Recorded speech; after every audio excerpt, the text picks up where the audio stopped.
ഇനി സുകുമാരിയുടെ പ്രതികാരം തീർക്കും.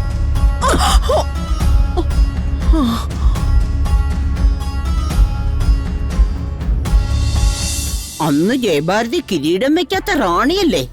മക്കളെയും മരുമക്കളെയും ഒക്കെ നിയന്ത്രിച്ച് രാജവാഴ്ച വാണിരുന്ന കാലം. ഞാനും നീയൊക്കെ അന്ന് ആരാ? ഇവരുടെ ദയ കൊണ്ട് 3 നേരവും ഭക്ഷണം കഴിച്ചു കിടക്കുന്ന വെറും സാധാരണക്കാരും. സുകുമാരി, പഴയതൊക്കെ അങ്ങ് വിട്ടുകള. എന്നിട്ട് ഈ പഴയതൊക്കെ അങ്ങ് വിട്ടുകളഞ്ഞിട്ട് എന്താ ചെയ്യേണ്ടതെന്നും കൂടെ പറഞ്ഞതാ. അമ്മേ, മിണ്ടിപ്പോവരുത് നീ. പഴയതൊക്കെ ഞങ്ങൾ മറക്കണമല്ലേ?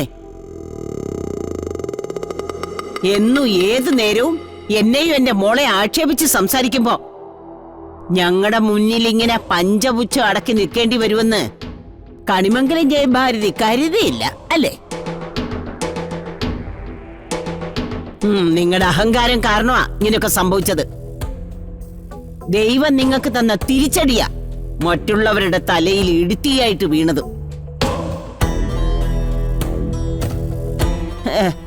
എന്നിട്ട് സുഖതാമസത്തിന് വന്നു കയറിയ സ്ഥലം കൊള്ളാം.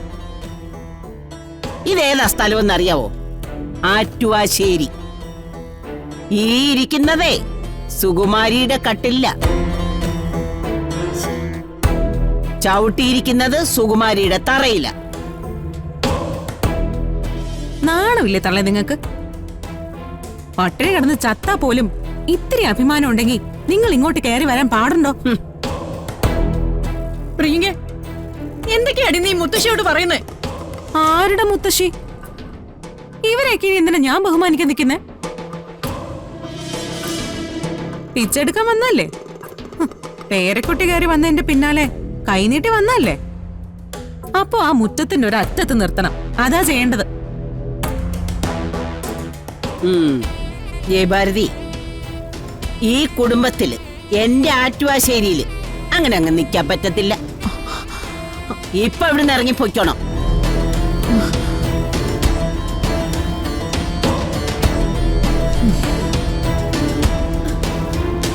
ജയവർദ്ധമേ, എങ്ങോട്ടാ പോകുന്നേ? ഇവരോരോ വിവരക്കേട് പറയുന്നെന്ന് കരുതി അതനുസരിക്കാൻ നിൽക്കുകയാണോ? യശോദയും ദേവനും കാണിച്ച സന്മനസ് മറന്നിട്ടൊന്നുമല്ല. ഇങ്ങനെ അപമാനം സഹിക്കാൻ വയ്യ. അതിനേക്കാൾ ഭേദം മരണമല്ലേ. ഞാൻ ഇറങ്ങാം യശോദ. ഓ, ഇനി യാത്ര പറച്ചിലിന് അധികം സമയമൊന്നും എടുക്കണ്ട. പെട്ടെന്ന് ഇറങ്ങിക്കോണം. ജയഭാരതിമേ, വരുണും രാധികയും വരുന്നത് വരെയെങ്കിലും. വേണ്ട യശോദേ, ഞാൻ ഇവിടുന്ന് ഇറങ്ങുന്ന കാഴ്ച അവര് സഹിക്കില്ല. എന്റെ മക്കളെ വേദനിപ്പിക്കാതെ ഞാൻ നോക്കണമല്ലോ.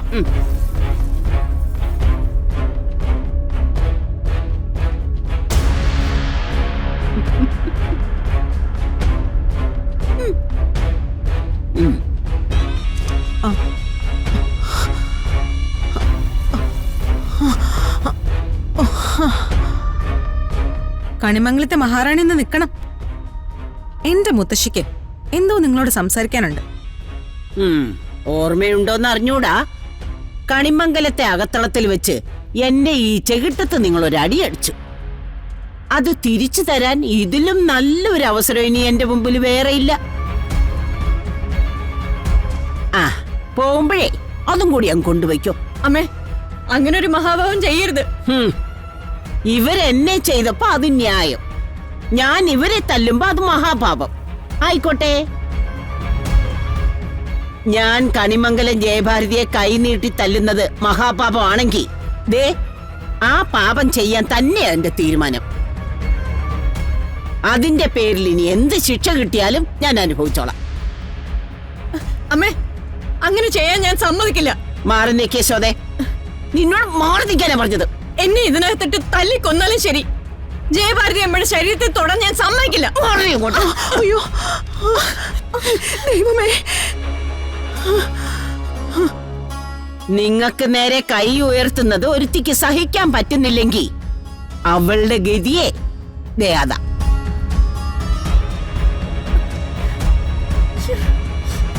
ഇനി സുകുമാരിയുടെ പ്രതികാരം തീർക്കും.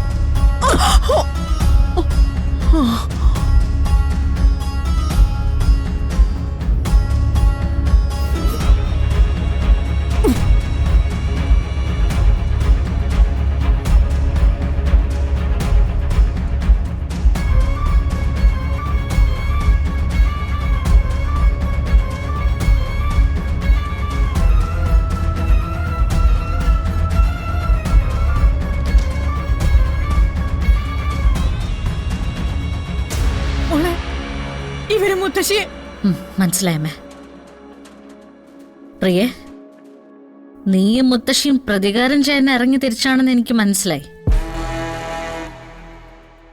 പക്ഷേ ഈ നിൽക്കുന്നത് ഞാൻ ദൈവത്തിനെ പോലെ ബഹുമാനിക്കുകയും ആരാധിക്കുകയും ചെയ്യുന്ന എന്റെ മുത്തശ്ശിയാ.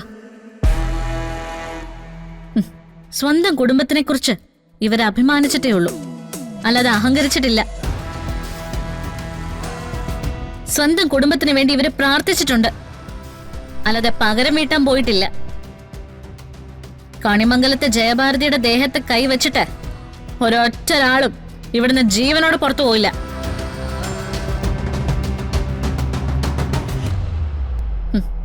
അടുക്കളയിൽ ഞാൻ കറിക്കത്തി ഉപയോഗിക്കുന്ന വേഗത കണ്ടിട്ട് അതിശയത്തോടെ നീ എന്നോട് ചോദിച്ചിട്ടുണ്ടല്ലോ, ഈ കത്തിയും ചേച്ചിയും തമ്മിൽ എന്തെങ്കിലും ആത്മബന്ധം ഉണ്ടോന്ന്.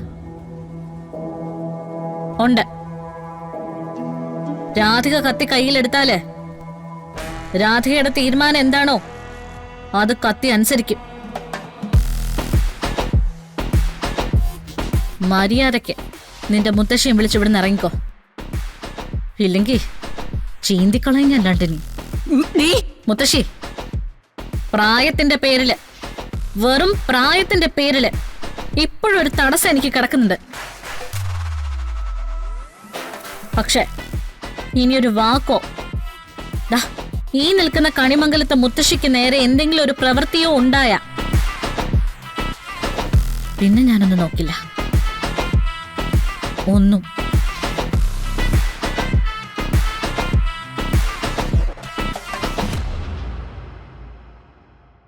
എന്താ രാധികേ? എന്താ മുത്തശ്ശി?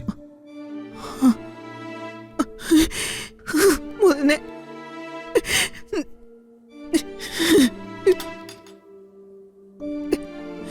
മുത്തശ്ശി, ഇവര് മുത്തശ്ശി ഇറക്കി ഇവിടെ വന്നതാണ്.